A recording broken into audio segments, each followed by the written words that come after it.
कांग्रेस के star leader Kuldeep Bishnoi हमारे साथ हैं। उनसे करें खास चर्चा, खास सवालों के साथ। सबसे पहला मेरा सवाल आपसे ये है कि अभी मैं पढ़ रहा हूँ कि आप मेरा साथ दें, मैं राजनीति के मायने बदल दूँगा। तो किस तरह के मायने आप जो हैं बदलना चाहते हैं राजनीति में? जो लोगों की धारणा है कि राजनेता भ्रष्ट होते हैं, राजनेता भूमाफिया होते हैं, राजनेता गलत गुंडे होते हैं, तो ये धारणा बदलना चाहता हूँ अच्छे कार्य करके। जी। जनता की सेवा, जन भावना, जनता के कार्य दिल से कैसे किए जाते हैं, बगैर इलाके के भेदभाव के, बगैर जाति के भेदभाव के। मैं एक मॉडल राज्य हरियाणा को बनाना चाहता हूँ और एक मॉडर्न एग्जाम्पल आने वाले पॉलिटिशियन के लिए सेट करना चाहता हूँ। ये मेरा मकसद है राजनीति के मायने बदलना। अभी जो है एक सवाल जो है बराबर चल रहा है कि हर पिता की ये इच्छा होती है कि उसका बेटा उससे कहीं आगे निकले, आगे बढ़े। भव्य बिश्नोई के लिए भी इसी तरह की मुहिम जो है आप छेड़े हुए हैं, क्या कहना चाहेंगे आप? देखिए, मैं एक फादर होने नाते निसंदेह आपकी बात सही है। मैं चाहता हूं कि मेरा बेटा मुझसे भी आगे निकले, और क्योंकि मैं इसमें मेरे पिताजी की छवि देखता हूं। बचपन से ही इसको शौक रहा। जैसे फॉर मिसाल के तौर पे ये 5th क्लास में था, तो इसके खिलौने जब पुराने हो गए, टूट गए, तो अलमारी एक भर गई हमारी। जी। तो मैंने इनको कहा कि इनको फेंकवा दो। जी। तो 5वीं क्लास का बच्चा बोलता है कि फेंकना नहीं है, हम किसी जरूरतमंद गरीब को क्यों लेके आते। तो फिर मेरी वाइफ के साथ ये पुअर स्कूल में दिल्ली में जाके खुद देखे आए, जिसके वीडियो पिक्चर इनका के पास। वो तो एक अलग चीज़ है। मैंने इसमें गुण देखे कि भाई जन भावनाएं गुण बचपन से हैं, और सोशलिस्ट है। पूरे वर्ल्ड में 70 से आसपास ऑर्गेनाइजेशन से जुड़ा हुआ है जो सामाजिक कार्य करती है, और वो सामाजिक कार्य लेके ये हिसार में भी आया, और इंडिया में और स्टेट्स में भी गया है, साउथ में भी गया है, लेह लद्दाख भी गया है, सभी जगह गया है। तो हिसार में जब इसने सोशल वर्क से जुड़ाव किया या और किया, तो मेरे पास लोगों के ये दिमाग आने लगे कि भाई अगला सांसद हमें भव्य जैसा चाहिए, कि MP बना भी नहीं है और अभी से ये हमारे लिए सोशल वर्क करना शुरू कर दिया। तो कहीं ना कहीं इसके मन में हमारे लिए प्यार है, हमें ऐसा सांसद चाहिए। तो पब्लिक डिमांड पे मैंने इसको प्रपोज किया राहुल जी को कि भाई इसको लड़ना चाहिए, क्योंकि वोट जनता ने देने हैं, और जनता की बात परमात्मा की बात होती है। जी। तो जनता ने कहा भव्य आए, तो मेरा फर्ज पहला वो था। दूसरा एक फादर का था कि भाई मेरा बेटा अगर आगे आता है, लोग तारीफ करते हैं, वो फादर के लिए उससे बेहतर बात खुशी की नहीं हो सकती कि लोग उसकी तारीफ करें। जी।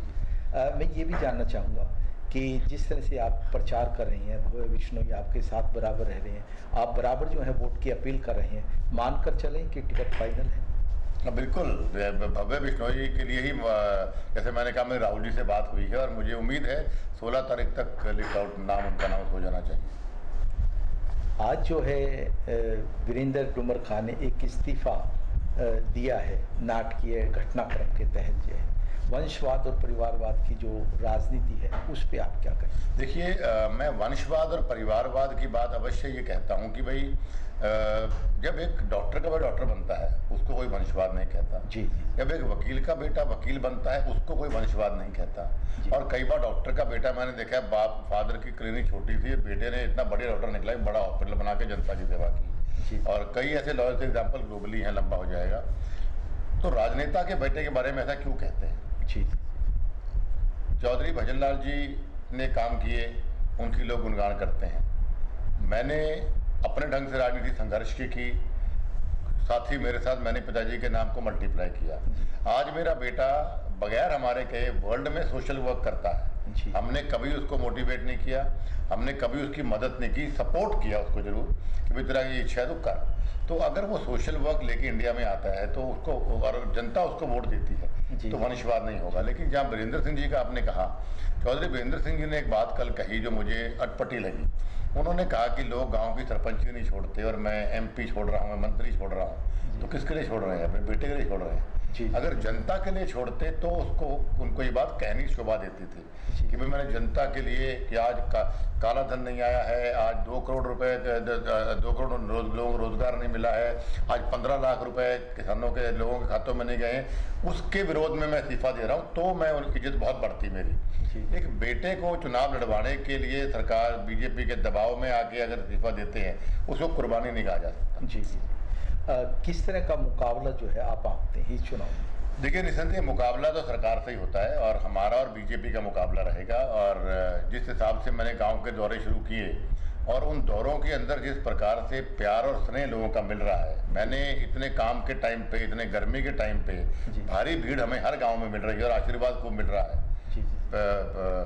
नोटों का आशीर्वाद भी मिल रहा है, फूलों का आशीर्वाद भी मिल रहा है, प्यार का आशीर्वाद भी मिल रहा है। तो निस्संदेह लोगों ने मन बना लिया कि भाई हम चौधरी भजनलाल परिवार था, चौधरी भजनलाल परिवार है और चौधरी भजनलाल परिवार रहेगा। ये बात भी सामने आई थी कि राहुल जहाँ हम वहाँ, तो कहीं जो है किसी तरह की गुटबाजी या दूसरे, आप साफ कुछ कहना चाहेंगे इस बारे में कि किस? बिल्कुल, मैं देखिए जी, मैं गुटबाजी से बहुत दूर रहा अपनी लाइफ में, और मैं नहीं समझता कि कांग्रेस के अंदर कोई मतभेद है। आपने यात्रा भी देख ली, आपने यहाँ भी कल देखा, संपत सिंह जी उस दिन मेरे साथ थे, गुडेरा जी मेरे साथ थे, आज सेलवाल जी के यहाँ मेरी चाय थी, संपत जी मेरे साथ चलेंगे। जब मैंने कहा कि जहाँ राहुल वहाँ मैं, उसका सिर्फ एक मकसद था कि मेरे नेता सिर्फ राहुल गांधी हैं। नेता हमेशा एक हुआ करता है, बहुत नहीं हुआ करते। तो मैं एक तरफ चलने वाला आदमी हूँ, राहुल इज़ माई लीडर, और राहुल के मैं बहुत मन से उनके रिगार्ड करता हूँ। उनके विजन बहुत अच्छी है। उनके नाम को बीजेपी के लोगों ने मिसयूज़ करके गलत तरीके के सोशल मीडिया में अफवाहें फैला के, उन्होंने कहा कुछ, उसको तोड़ मरोड़ के दिखा कि छवि खराब करने का प्रयास किया। लेकिन वो एक विजनरी लीडर हैं और आने वाले टाइम पे वो अच्छा साबित होकर दिखाएंगे, सबसे बेहतर साबित होकर दिखाएंगे।